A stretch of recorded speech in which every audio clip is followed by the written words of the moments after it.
મારું નામ સમ્રાટ મહેતા છે. હું રિલાયન્સ આવી છું. હવે બધા મારા સહયોગી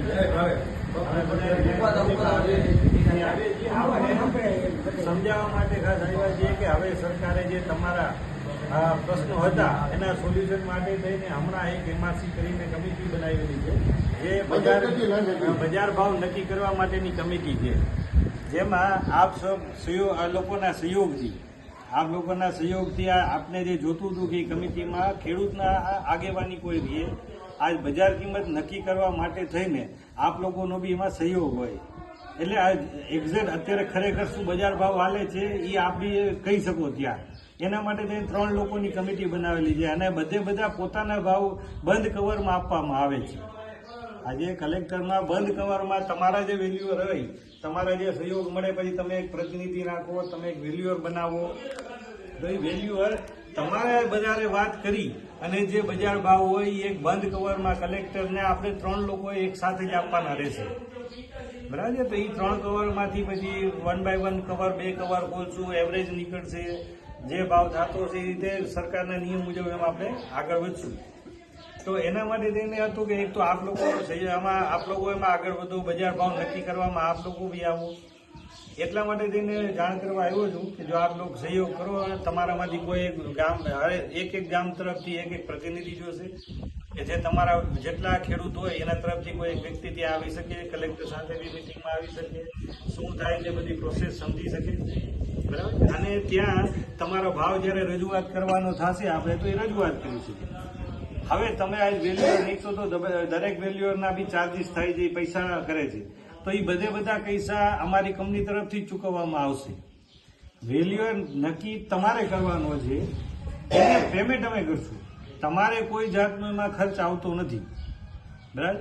અને જે આજે કંપનીનો જે આ ટાવરનું ને જે બધું છે કામ, તો એમાં આપ લોકોના એટલો જ બધો સહયોગ ને સાથની જરૂર પડશે. તો તમારા જે પ્રશ્ન હતા કે બજાર ભાવ નક્કી કરવાનો, બજાર ભાવ શું હોવો જોઈએ, તો એ બધી વસ્તુમાં સરકારે એટલું કર્યું છે ને બજાર ભાવના બી બમણા કરીને તમને પૈસા અમારે ચૂકવવાના રહીએ છીએ. તો એના માટે થઈને હું આજે આ બધાને મળવા આવ્યો છું.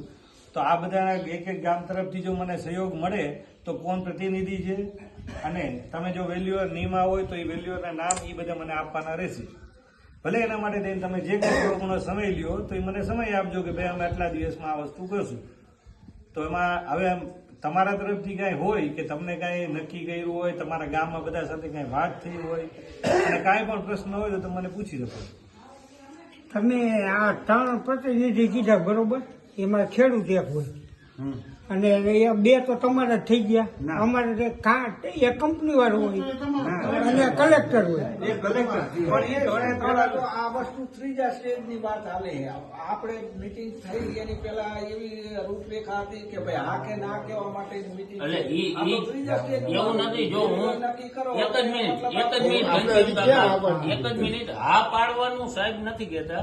એને એવું કીધું કે દાખલા તરીકે હું નાના ભેલાવતી સરપંચ, મારા ગામના ખેડૂતોનું કેવું એવું છે સાહેબ, અત્યારે મારા ગામના ખેડૂતો એવું કહે છે કે જેતપર ગામ જે આંદોલન ચાલુ છે એના સમર્થનમાં નાના ભેલા ગામ અને તમામ ખેડૂતો, આજુબાજુના બધા ગામના ખેડૂતો એની સાથે જે નિર્ણય જેતપર નો આવશે એ અમારો માન્ય રહેશે. અને ત્યાં સુધી અમારા ગામના ખેડૂતો કે આજુબાજુના ગામના ખેડૂતો કોઈ એમઆરસી કંપનીનો મેમ્બર આપવા અત્યારે તૈયાર નથી. આવું કેવું થાય. એટલે નાના ભેલા સરપંચ વતી હું કહું, નાના ભેલા સરપંચ, આ મોટા ભેલા સરપંચ છે, તમે પણ મોટા ભેલા ઉપસરપંચ અને ખેડૂતો આગેવાન અમારા ગામના જે વીજલાઈન આવે છે એ લોકોએ મને એમ કીધું કે તમે જાઓ મિટિંગમાં અમારા બધા વતી. અને આપણો એ જ નિર્ણય છે કે જેતપર ગામે જે છાવણી ચાલે છે એના જે નિયમ અને એ જયારે યોગ્ય કે ત્યારે જ આપણે કરવાનું છે, આગળ વધવાનું છે. એનો નિર્ણય રહ્યો ને એ અમને સર્વોપરી છે, જેતપરનો નિર્ણય. આ મોટા ભેલાના ખેડૂત વતી અને એના આગેવાન વતી જે મારા આવી ગયું બધું અમારા 18 થી 20 જણા છે એનું બધું કમ્પ્લેટ. ભાવપર ગામનો સરપંચ મનોહરભાઈ પ્રભુભાઈ ગાંધી, મારી 10 જણા છે ને આપણે ખેડૂત, 10 જણા 10 જણા ખેડૂતોને નોટિસ આવી અમારે પણ એ જ રીતે છે કે આખું ગામ ટ્રેક્ટર જોડાયેલું ગયા હતા અહીંયા 4 વખત ટ્રેક્ટર એટલે હે ને એનો નિર્ણય સર્વમાન્ય રહેશે. અહીંયાથી જે આદેશ થાય છે એ મુજબ હાલવાનું છે. કોઈ પ્રતિનિધિ કમિટી અહીંયા ઈ છે કે જેતપુર આઈડે છે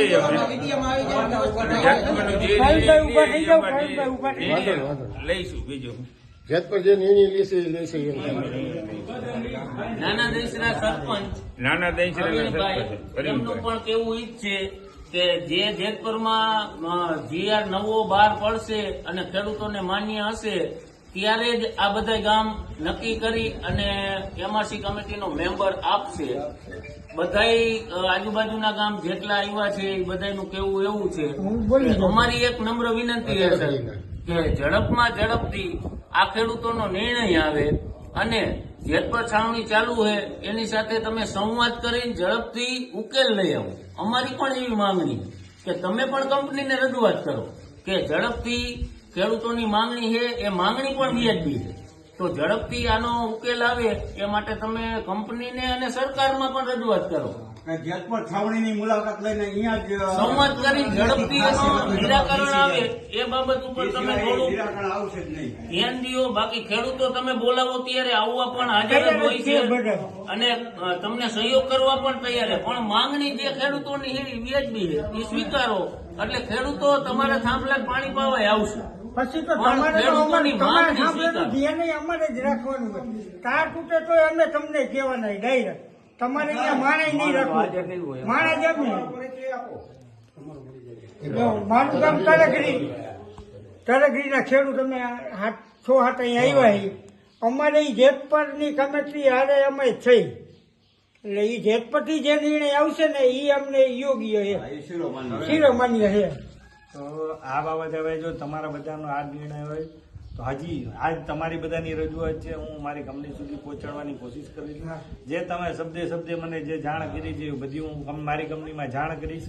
મારી કંપની બી આપ લોકોના સાથ સહકાર માટે થઈને ખૂબ જ પ્રયત્ન કરશે અને જેટલું થઈ શકશે એટલું ખેડૂતના બેનિફિટ માટે જ અમે કામ કરશું અને આવો જ સહયોગ તમારો હંમેશા માટે અમારી સાથે રહેશે એવી હું આશા રાખું છું. અને બીજા નંબરમાં અમે શું કહીએ તમને, અમને તો તમે એને મહિને ભાડું આપો ને એ અમારે મહત્વનું, કારણ કે કાયમી અમારો કપાસ હતો તો એટલી જમીન તો અમારી ગઈ એટલે કાયમી કપાસ તમે કાયમી અમને ભાડું આપો ને તો અમારા માટે યોગ્ય એ અમને ગણાય છે જાજામાં જાજુ. અને એ હું કહું, એ હું તમને કહું, અમારે 2 ભાઈને અહીંયા પછી એક વાત મારી સાંભળી એક મિનિટ એનો આપણે કંપનીને રજૂઆત